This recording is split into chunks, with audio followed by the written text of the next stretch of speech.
आप समझ रहे हैं कितनी बड़ी कैलामिटी है कि भारत को चलाने वाला जो क्लास है उसमें ओबीसी गायब है। तो आप पुरानी ग्लोरी को कब तक चलाते रहेंगे कि यदुवंशी क्षत्रिय थे, कुरुवंशीय क्षत्रिय थे, है क्षत्रिय थे। इसकी ग्लोरी आपको आज काम नहीं आ रही है। महाराष्ट्र का आरक्षण ओबीसी का खराब हो गया। आपको तमाम ये जो सवाल हैं ये आपको लगातार अब परेशान करेंगे। ओबीसी के आरक्षण पर अगला जो हमला है, पंचायत के आरक्षण पर पहला हमला हुआ है, दूसरा हमला नौकरियों पर होने वाला है। बहुत बहुत शुक्रिया मेरे परिचय के लिए और मंच पर आसीन सारे वक्ताओं और आप सब लोगों का सबसे पहले तो मैं अभिनंदन करता हूं। और क्योंकि मेरे पास मेरे ख्याल से 7 या 8 मिनट का समय है तो मैं सिर्फ एक विषय पर बिल्कुल पिन पॉइंटेड एक छोटे से टॉपिक पर ही अपनी बात सीमित रखूंगा और कोशिश करूंगा कि उस इशू का ओबीसी के लिए क्या मतलब है और क्यों भारत के ओबीसी को इस बारे में सोचना चाहिए, ये ही मेरी बातचीत का सार होगा। जब हम ओबीसी की बात कर रहे हैं तो इस देश की कितनी बड़ी आबादी के बारे में बात कर रहे हैं, इसके बारे में हम इस समय पक्के तौर पर कोई बात नहीं कर सकते हैं। हमें मालूम नहीं है कि भारत में ओबीसी कितने हैं। जो ओबीसी लीगल फ्रेम के हिसाब से जो वर्ड है, जो टर्म है, वो टर्म कितनी आबादी को रिप्रेजेंट कर रहा है, इसके बारे में आज की तारीख पर हमारे पास कोई आंकड़ा नहीं है। अगर आप मुझसे अभी पूछेंगे कि भारत में कितने भैंस हैं प्रोफेसर कांचालिया, तो मैं गवर्नमेंट ऑफ इंडिया की वेबसाइट पर जाकर ये देख सकता हूँ कि भारत में कितनी भैंस हैं, कितनी गाय हैं ये भी मैं आपको बता सकता हूँ, कितनी ऊँट है ये बता सकता हूँ, कितने शेर हैं, कितने बाघ हैं। पूछिए मुझसे, मैं आपको गूगल करके भी बता दूंगा 2-3 मिनट के अंदर। भारत सरकार की वेबसाइट से बता दूंगा कि इन पशुओं की, जानवरों की कुल संख्या कितनी है। लेकिन अब भारत सरकार से पूछिए भारत में कितने ओबीसी हैं। क्यों आप ओबीसी को 27% ही दे रहे हैं? क्यों ओबीसी की जो राजीव गांधी नेशनल फेलोशिप है उसकी संख्या 300 ही क्यों है? ओबीसी का जो फंड है नेशनल गवर्नमेंट की ओर से वो 7,000 करोड़ ही क्यों है? और जो आप ओबीसी को फंड देते हैं, हर राज्य को केंद्र सरकार की तरफ से जो फंड जाता है वो आप कैसे देते हैं? उत्तर प्रदेश को कितने रुपए देते हैं और क्यों देते हैं उत्तर प्रदेश को इतने ही रुपए? बिहार को इतना क्यों देते हैं? तमिलनाडु को इतना क्यों देते हैं? संख्या तो आपको मालूम नहीं है। तो किस राज्य में कितना ओबीसी है इसके बारे में जाने बगैर आप ओबीसी के डेवलपमेंट के लिए फंड देते हैं, उनकी स्कॉलरशिप तय करते हैं, उनका रिजर्वेशन तय करते हैं। तो ये सारा कुछ आप बगैर डाटा करते हैं। तो ये कैसे करते हैं दरअसल? तो इस सवाल को जब पूछा गया पार्लियामेंट में तो उन्होंने कहा कि नहीं, ओबीसी की संख्या तो हमें नहीं मालूम है, लेकिन टोटल पॉपुलेशन मालूम है तो उसके हिसाब से दे देते हैं। आप समझ रहे हैं कि एक आप अंधी सुरंग में इस देश के ओबीसी को डाले हुए हैं और ओबीसी के बारे में आपको कुछ भी नहीं मालूम है। तो 52% का जो फिगर है मंडल कमीशन का, ये फिगर तो 1978 का है। इसके बाद 900 से 1000 जातियां और इसमें ऐड हुई हैं।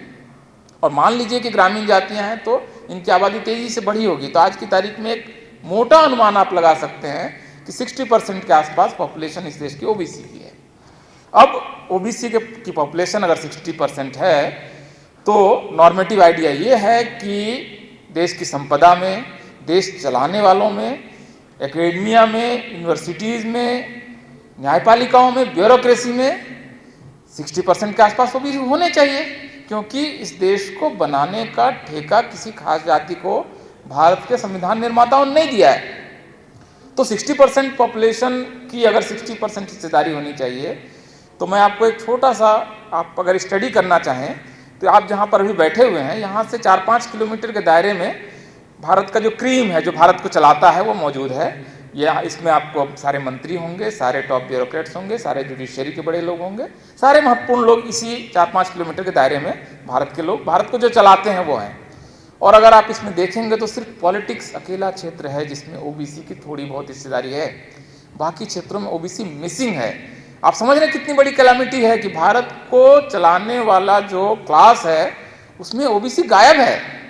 आप भारत में सेंट्रल यूनिवर्सिटीज में ओबीसी वाइस चांसलर ढूंढ लीजिए, शायद एक भी नहीं मिलेगा। सेंट्रल सुप्रीम कोर्ट में जजेस ढूंढिए, सिर्फ एक जज मिलेगा। भारत के आपको जो 88 सेक्रेटरीज हैं उसमें आपको ओबीसी एक भी नहीं मिलेगा। एडिशनल सेक्रेटरी 146 आपको ओबीसी उसमें एक मिलेगा। ये स्थिति है भारत की। तो हम जितना भी कह लें कि हम राजा थे, जो कि थे, जो बाबा साहब हुए सुधराज में कहते हैं कि क्षत्रिय थे जिनको जनेऊ पहनने का अधिकार ब्राह्मणों ने नहीं दिया क्योंकि वो ब्राह्मणों के साथ कॉन्फ्लिक्ट में चले गए और उनकी श्रेष्ठता नहीं मानी, इस वजह से जनेऊ से वंचित किए गए, इस वजह से ओबीसी को शूद्र बनाया गया। ये बाबा साहब की थीसिस है हुए सुधराज में। तो आप पुरानी ग्लोरी को कब तक चलाते रहेंगे कि यदुवंशी क्षत्रिय थे, कुरुवंशीय क्षत्रिय थे, है क्षत्रिय थे, इसकी ग्लोरी आपको आज काम नहीं आ रही है। तो इस वजह से बहुत जरूरी है कि इस हिस्ट्री के इस खास जंक्चर पर हमको सबसे पहले ओबीसी की संख्या जाननी चाहिए। अब मैं सिर्फ आपको बता रहा हूं कि ओबीसी की संख्या न जानने से किस देश में इस समय अगले 2 से 3 साल में कौन सी 4-5 बड़ी प्रॉब्लम आने वाली है। और अगर इस समय ओबीसी की जनगणना नहीं हुई तो अगली जनगणना कब होगी? 1931 में, 2031 में। तो ये देश चलेगा कब? 1931 की जनगणना के आंकड़े के आधार पर आपको 2031 में और 31 में, अगर आप समझ रहे हैं कि 100 साल पुराने डाटा से इस देश को चलाना पड़ेगा, क्योंकि जाति गिनने से इस देश की सरकारों ने इनकार कर दिया है। आज़ादी के बाद से इन्होंने सोचा कि नहीं गिनेंगे तो खत्म हो जाएगी जाति, ऐसा तो हुआ नहीं। तो ये अगर नहीं गिना गया तो देखिए क्या क्या बड़ी प्रॉब्लम आएगी। पहली बड़ी प्रॉब्लम, ये जो डेवलपमेंट प्रोसेस है ओबीसी के लिए कितना देना है, क्या करना है, कितने पोस्ट रखने हैं, ये आप नहीं तय कर पाएंगे। सबसे बड़ी प्रॉब्लम तो ये है कि ओबीसी के लिए आप भारत का कितना फंड रखेंगे ये आप तय नहीं करेंगे। जैसे कि SC ST के लिए आप रख देते हैं, लेकिन आप ओबीसी के लिए नहीं रख पाएंगे।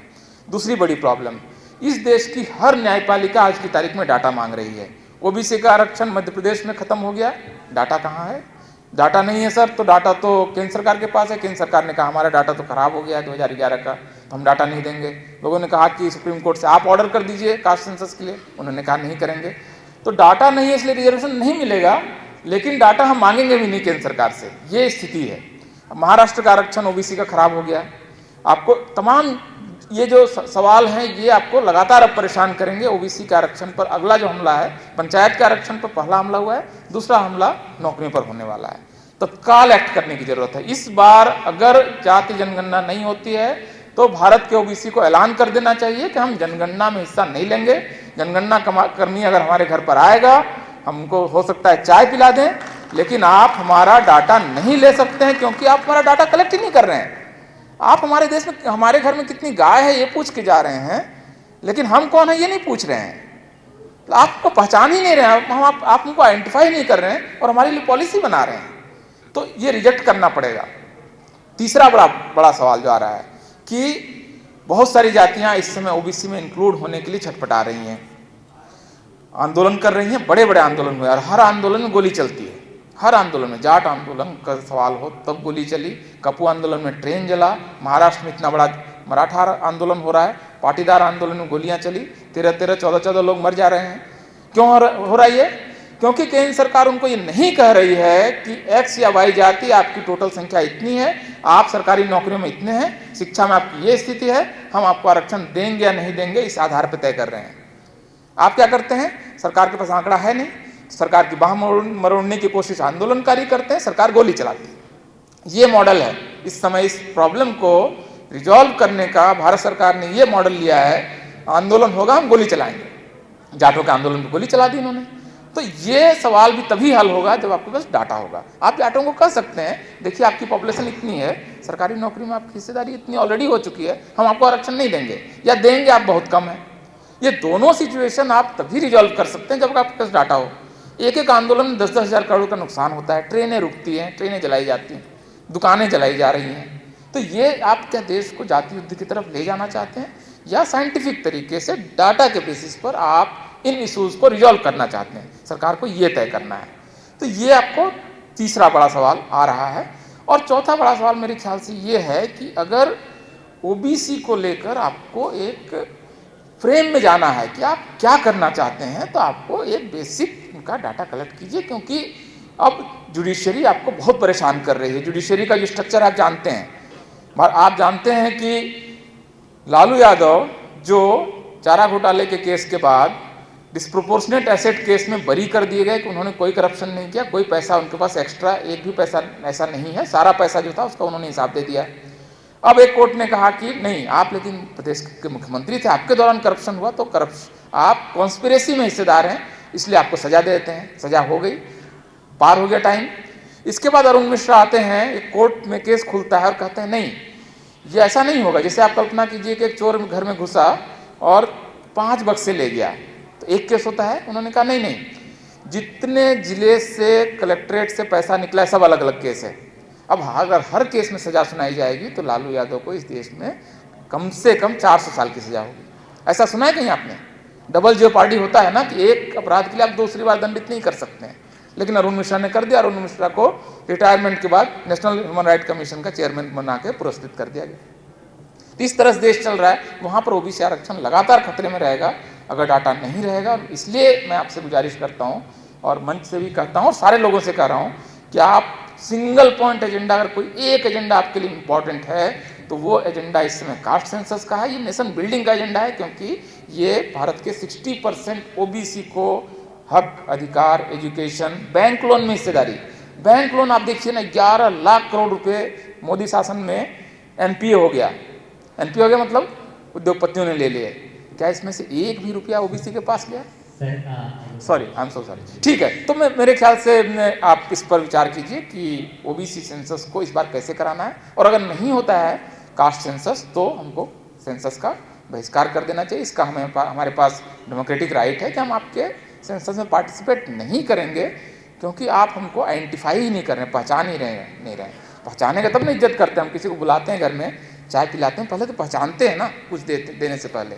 तो इस वजह से मुझे लगता है कि कास्ट सेंसस को सिंगल पॉइंट एजेंडा बनाकर अगले कुछ दिनों तक बातचीत होनी चाहिए। बहुत बहुत शुक्रिया दोस्तों, द न्यूज़ वीक के YouTube चैनल को जरूर सब्सक्राइब करें और घंटी का बटन दबाएं।